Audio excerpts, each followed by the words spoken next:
This is when you'll see white people often vote against their own economic interests, like in the campaign of 2016, because they care more about the allure and the power that comes with whiteness.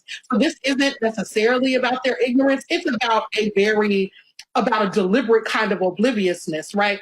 So white people choose to not know certain things. There's a philosopher named Charles Mills, and he says that whiteness is when he calls this a complicated term, but he says it's an epistemology of ignorance, which means it's predicated on a refusal to see certain things. But when you confront them, like what we saw with Amy Cooper when she called the cops on Christian Cooper, you find out that white people are very aware of how power works and that they're often acting in ways to maintain that power. And that's what's so hard, because we like to tell this narrative as that white people are innocent and black people just need to use the time to raise their conscience. What, the most dangerous place for black people to live is in white people's imagination. Like, it's never the guy they see.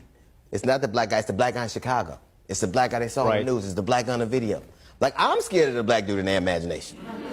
Like, I hope I never meet him. You know what? That's a powerful observation, because I mean that really is it. It's more the idea of the black man than the actual black man. It's an idea that's being perpetuated through whatever it may be, even the if you news look or screen or what happened with Trump and Obama. Everything they said about him was made up. He doesn't belong here. He's a Muslim. He wasn't born here. He hates America. He's really a terrorist. Right. And people believed it. They believed it because the idea of us is much more impactful and fearful than the reality of it.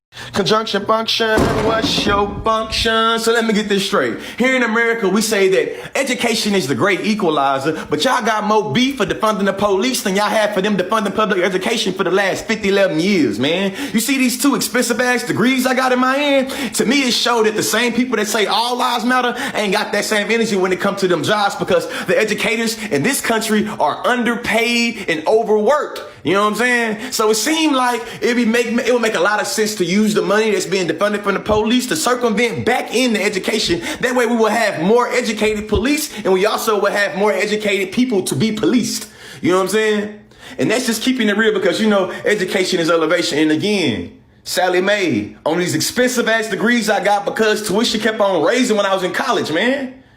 Keep the same consistent energy with the funding shit, man. All jobs matter, man. Shout out to the teachers. Teach you something I learned. People born in 1980 and before are 40 years or older. They grew up in a time of open racism and, for some, segregation. They remember the benefits for whites and the burdens it caused for everyone else. Some were taught racism and have an implicit bias that sticks with them today. Think of the age of your average congressperson. Most are 40 and up. Most are straight white males. Many of our congressional lawmakers still have an implicit bias. We're all taught to focus on voting for a president, while many of the 500 seats in Congress have been filled with biased people. That's why Trump hasn't been impeached. What does that mean? We've been taught the wrong way to vote. Let me break it down. Congress is supposed to keep the president in line. President's allowed to appoint judges to the Supreme Court. The Supreme Court rules on what Congress can agree on. Once appointed to the Supreme Court, you're there until you die. No one can remove you. If Congress is majority biased and supports a biased president that appoints biased judges to the Supreme Court, then all of the laws in America are inherently biased. What do we do now? Stop re-electing the same biased people. Know who sits in your seats in Congress. Research and vote for unbiased people. Mayors elect police chiefs. Here's a 60-second lesson on systemic oppression. When the 13th Amendment was passed, it made it illegal to own slaves, aka have people work for free.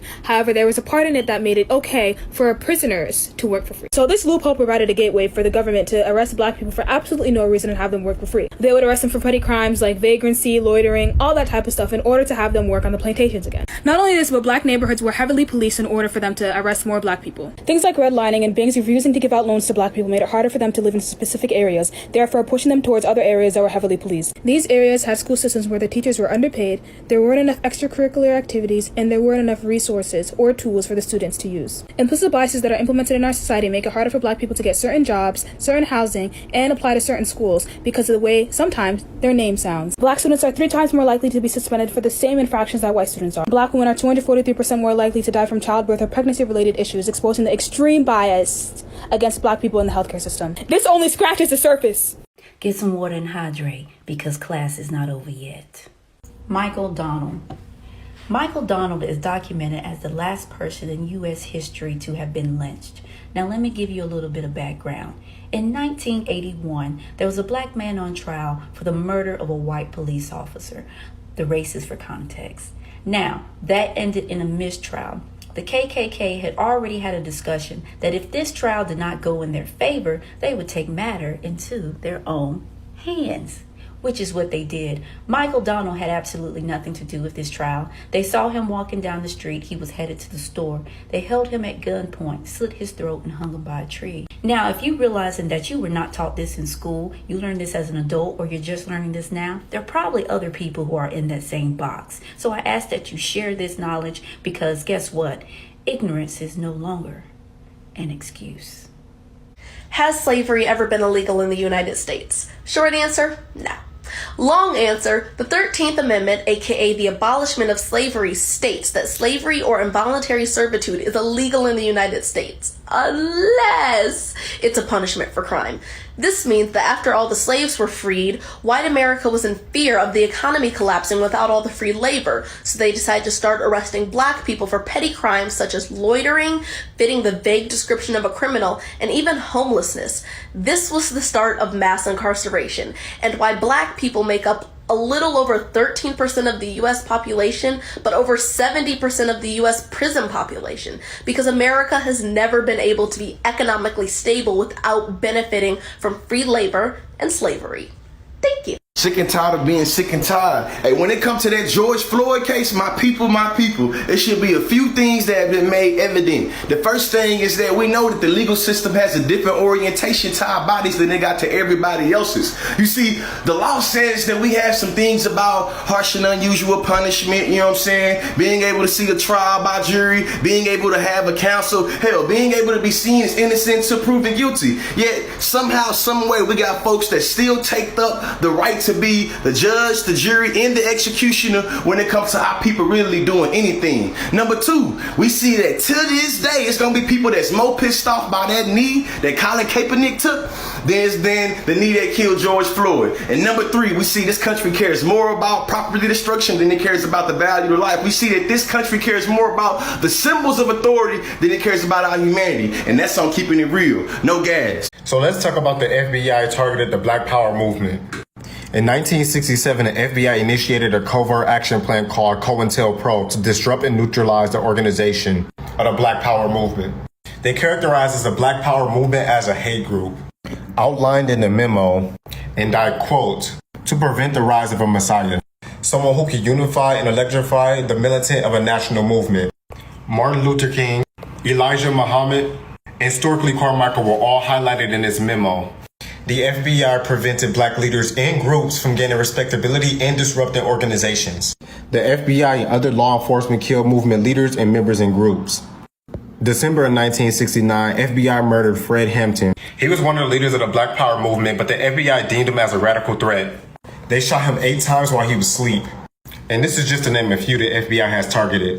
The government and the FBI seem to know something about this future messiah. I'll definitely do a part 2. Gregory McMichael and his son Travis are not being arrested and charged for aggravated assault and murder because the judicial system has had a change of heart. They're being arrested because that video was leaked.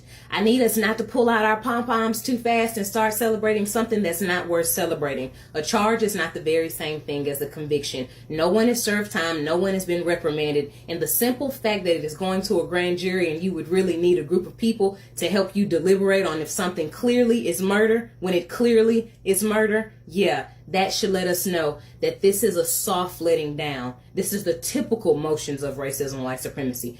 Black men get indicted every single day for far lesser crimes that they don't even commit sometimes, but yet you could have you could have 2 men on camera be caught doing something, and now you're going to send it to the grand jury. I need us to understand that these are the motions. Rather than just telling us not guilty, they're going to slowly. See, what a lot of people don't understand is that the ghetto was an experiment that was ran on Jewish people by the Nazis. That's why I trip on America. They even called it the ghetto. It was literally an experiment called the ghetto. So if you put any animal in a small area, a bunch of them with limited resources, they're going to kill each other. That's scientifically proven. So for me, some of the shit was a plan, but dude, think about it. Historically, if one slave would escape from the plantation, do you know what they would do to the whole plantation? Chastise the whole. Not chastise, beat them all nearly to death. Right. So the reason why we have haters in the hood is because we were programmed to be that way. So let's talk about this. And I don't want to lash out, but I want to use this as a teachable moment, even though it is not my job to teach you about this. Nonetheless, let's dive in. So first off, to truly understand the passion behind Malcolm X, you have to think about the time frame he grew up in. Malcolm X was born in 1925 and died in 1965. America wasn't a wholesome melting pot. America was oppressor versus oppressed. And while Malcolm X may have had a more assertive and more forward argument than Martin Luther King at first, you have to think of the context of the situation. Not to mention, you need to think about Martin Luther King after the I Have a Dream speech. Not only did he say that he thought he integrated his people into a burning house, closer to the time of death, Martin Luther King had taken on a much stronger and much more assertive way of dealing with racism. Martin Luther King was the same man who brought up accomplice versus allies. The same man who said that riots are the language of the unheard, and actively supported the fact that if you use violence against us, we will use violence against you. So just think a little bit before you speak. Wash him deep where the tides are turning. And if you fall, and if you fall, hold my hand. Ooh, baby, it's a long way down to the bottom of the river. Hold my hand. Ooh, baby, it's a long way down, a long way down. Hold my hand. Ooh, baby, it's But we think we live in a black community. People say, brother, like, why you leave the black community? I ain't live in no black community a day in my life. I live in white communities populated by black people. There you go. Because if it was a black community, we would own the banking institutions. Yep. Okay, we will own the educational institutions, or at least have our hands in the curriculum. Okay, we will own the medical facilities. But it's not us. So this is what we mean by white supremacy. But they said that we're racist. But then I ask you, if you thought of education, the educational system, do you see black people at the head of the educational system disseminating the information via the curriculum? No, you think of the white race. If I talk about the medical institutions, when you think of the judicial system, the court system, white people is what you think of. So our problems have their inception with white people. It's not that we're racist. The truth of the matter is, if you think of any major institution where the problems have their inception, trickle down and then affect poor people, the root of the problem is white power. This is so accurate. First of all, Africa will always be the homeland to African American people, even though they stripped you away from your roots. But African American people still do have a culture. You know how I know? Because when I came from Ghana, I had to learn it. Those 90s R&B music African American people grew up listening to because their parents played it for them and they grew up with it. I had to learn that by myself. My mother was playing high life Ghanaian music. She wasn't playing R&B. The problem is, in history, when black people embrace their culture, the US finds a way to vilify it. But everybody steals black culture because it's literally ingrained into the US. Black people built this country. The erasure of African American culture, claiming that African American people don't have a culture, allows and perpetuates people to steal African American culture. That's why I made my last video too. African American people are always welcome to learn African culture. Your culture may not be what it originally was, but you created your own, and do not let this country take that away from you. They already robbed you of your culture once. Don't let them do it again. You build a nation, killing the native people. How do you build a nation? Bringing a whole people out of Africa to America to be made slaves. This is your foundation.